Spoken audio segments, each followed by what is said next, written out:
Hello amigo, j'espère que vous allez bien. Alors aujourd'hui une nouvelle vidéo dans laquelle je voulais parler avec vous de la douche froide et de mon retour d'expérience sur le sujet.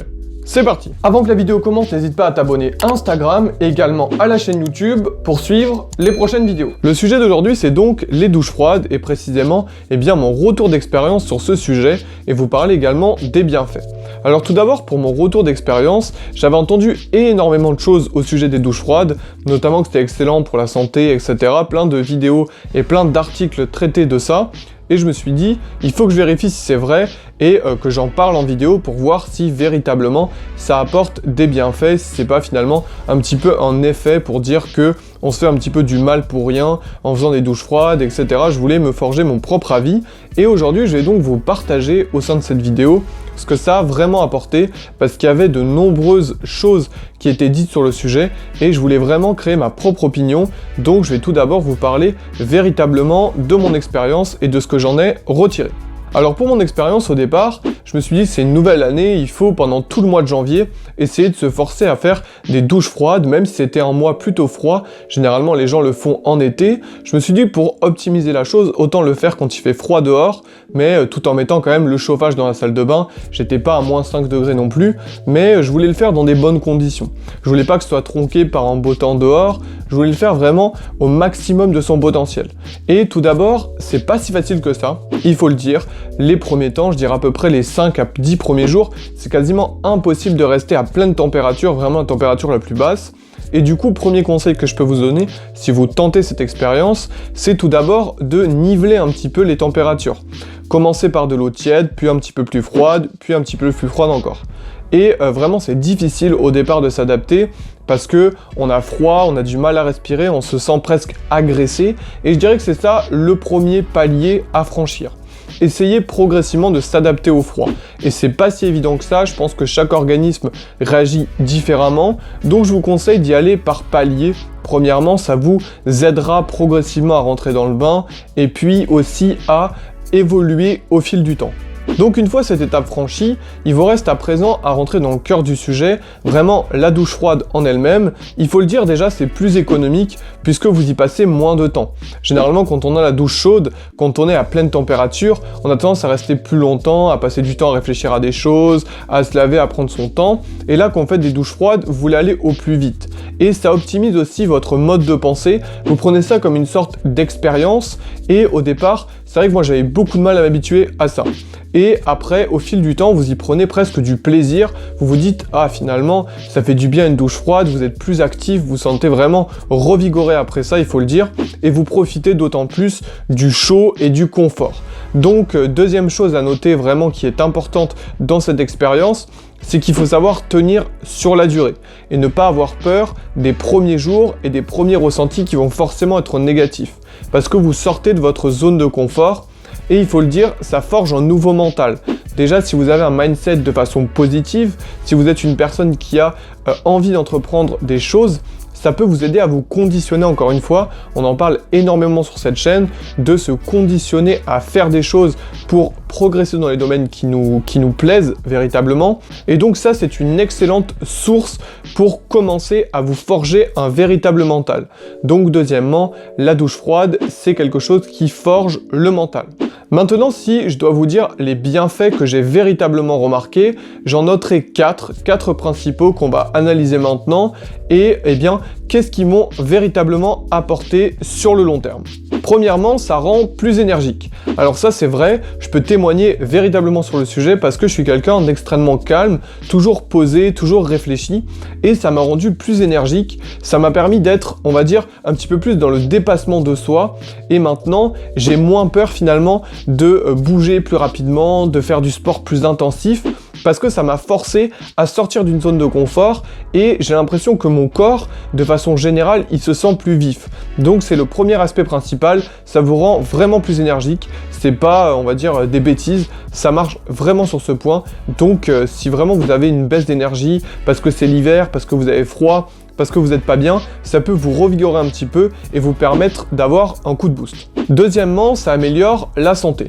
Alors sur ce point, je vous avoue qu'au départ j'avais peur parce qu'on disait que la douche froide ça améliorait le système immunitaire ainsi que la circulation sanguine, que c'était vraiment bon pour le corps. Et au départ, j'ai eu peur de tomber malade en fait, tout simplement. Je me suis dit, mais je vais tomber malade, à prendre des douches aussi froides, mon corps il va avoir du mal à s'habituer.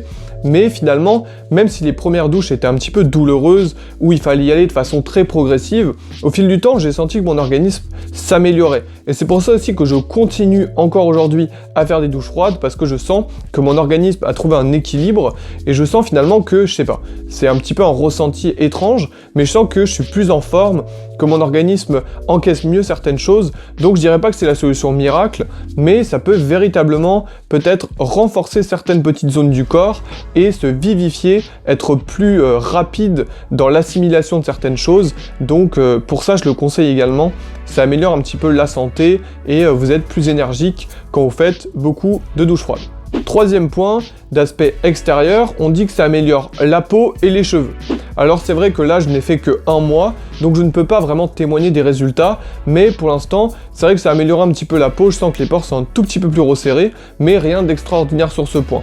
On peut dire que les cheveux sont peut-être un petit peu plus brillants, mais après je passe pas énormément de temps à observer tout ça, c'était pas des points que j'avais notés en priorité, moi ce que je voulais c'est augmenter le mental, mais je vous avoue que sur l'aspect physique, j'ai pas vu des changements radicaux, mais je pense que c'est sur le long terme aussi pour les gens qui le pratiquent beaucoup, et qui peut-être aussi font des bains de glace en parallèle, ou font de la cryogénie, des choses comme ça, mais en tout cas, pour mon point de vue personnel, j'ai pas vu d'énorme évolution à ce point-là, parce que c'était pas des points que je recherchais en priorité, mais néanmoins, je pense que ça a quand même des aspects positifs, et je sens que ma peau déjà elle est moins rouge quand je passe du temps, parce qu'au départ, ça aussi c'est un point, votre peau va devenir un petit peu rouge, elle va se sentir agressée quand vous faites des douches froides, et au fil du temps, elle va s'habituer, donc ça a quand même renforcé un petit peu les pores de la peau, ça je trouve que c'est vrai. Et enfin, quatrième point, ça améliore le sommeil et ça réduit le stress de façon générale. Alors sur ces points, j'ai 2-3 choses à dire. C'est vrai que premièrement, sur le stress, j'ai pas senti de différence, même si je ne suis pas de nature à être stressé de base, donc ça joue peut-être. Bien évidemment, je suis quelqu'un d'un petit peu réfléchi et d'anxieux sur certains points, mais je suis pas quelqu'un qui va être extrêmement tendu. Du coup, ça a pas beaucoup changé cette situation sur ce point-là, parce que je n'en avais pas nécessairement besoin. Moi, c'était, comme je l'ai dit précédemment, rechercher un mental, rechercher un conditionnement, et ça, je l'ai obtenu de façon très positive. Donc, je peux dire que ça a été des points qui ont été améliorés grâce à ça. Ça forge véritablement un mental, et donc ça peut permettre de franchir des étapes finalement un petit peu plus dures dans la vie, parce que on se sent vivant quand on prend des douches froides, sans dramatiser, sans rendre ça complètement fou. C'est vrai qu'au départ, c'est un petit peu une étape à franchir, et vous forcez votre corps à changer une habitude qui est finalement très commune. Donc vraiment pour le stress, je pense que pour les gens un petit peu stressés, ça peut progressivement les déstresser et rendre les choses finalement un petit peu plus légères sur certains points. Ça, c'est vraiment à noter.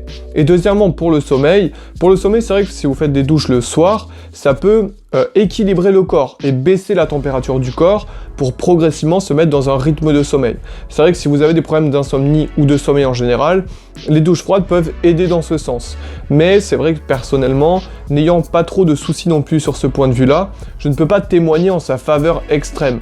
Mais tout de même, c'est vrai que ça a amélioré un petit peu mon équilibre, je trouve, de façon globale, donc ce point peut rentrer en compte. C'est vrai que le sommeil est un tout petit peu amélioré, mais après les douches froides quand même, on n'y prend pas un plaisir incroyable non plus, on va pas se mentir. C'est pas quelque chose qu'on va faire avec énormément de plaisir. Du coup, si jamais le soir vous avez envie d'être plus détendu, vous pouvez prendre un bain chaud et vous faites peut-être les douches froides le matin. Je dirais que optimal, vraiment la situation optimale, c'est le matin, parce que pour commencer la journée, c'est l'idéal, en tout cas c'est ce que je fais. Et après le soir, si jamais vous avez envie de reprendre une douche, prenez quelque chose de chaud pour vous détendre. Voilà, c'est un petit peu mon conseil personnel, ça peut varier suivant les gens, mais voilà, c'était les 4 points que je voulais évoquer avec vous et en discuter. Alors pour faire un bilan de cette vidéo et de l'expérience de la douche froide qui se prolonge encore aujourd'hui, je dirais que c'est les premiers jours qui sont les plus compliqués, mais vous allez ressentir des bienfaits qui sont vraiment prouvés sur le long terme. C'est un petit peu, encore une fois, modifier son mode de pensée, son mental, et ça va améliorer votre santé de façon globale, même si c'est pas révolutionnaire. Si jamais vous voyez que les premiers jours ça se passe pas très bien et que vous n'êtes pas très à l'aise, ne forcez pas non plus votre corps. Ça sert à rien de vous torturer pour obtenir un résultat qui va peut-être ne pas changer grand chose pour vous. C'est encore une fois une question d'équilibre, chacun réagit différemment aux choses et il ne faut pas non plus forcer les choses pour changer véritablement sa nature. Donc si vous êtes quelqu'un de frileux de base, et si vous ne les sentez pas, les douches froides, ne le tentez pas, ou en tout cas, ne le tentez pas sur une très longue période si vous ne voyez pas de grande progression. Donc personnellement, ça m'a aidé, ça m'a encore une fois structuré, vu que je suis quelqu'un qui adore tenter des défis, des structures, changer un petit peu mes habitudes, ça a encore une fois été très positif. Je dirais que si jamais vous avez besoin d'y aller, que vous avez envie de faire de la douche froide, allez-y, comme je vous l'ai dit, par palier. Ne commencez pas très très froid parce que ça peut vraiment vous traumatiser et vous avez peut-être plus jamais envie de le tenter. Donc je vous conseille vraiment d'y aller tiède, puis un peu froid, puis froid. Et comme ça, progressivement, vous allez habituer votre corps. Ensuite, je suis curieux aussi de voir dans vos commentaires si jamais vous avez eu des bienfaits différents des miens. Peut-être que vous, ça a changé des petits aspects dont je n'ai pas parlé en tout cas dans la vidéo. Et ça m'intéresse aussi d'avoir vos retours. Donc voilà, c'était la vidéo sur le sujet. Je trouvais ça intéressant de traiter de ce sujet, même s'il y a beaucoup de vidéos que j'ai vues sur le sujet. Mais voilà, il y a tout le monde qui a des points de vue différents sur la question. Et finalement, il faut tenter les choses pour vraiment se faire un avis. Voilà, la vidéo est à présent terminée. Si vous avez apprécié, n'hésitez pas à liker, partager et vous abonner sur les réseaux et sur la chaîne. Et moi je vous dis à la prochaine. Ciao amigo.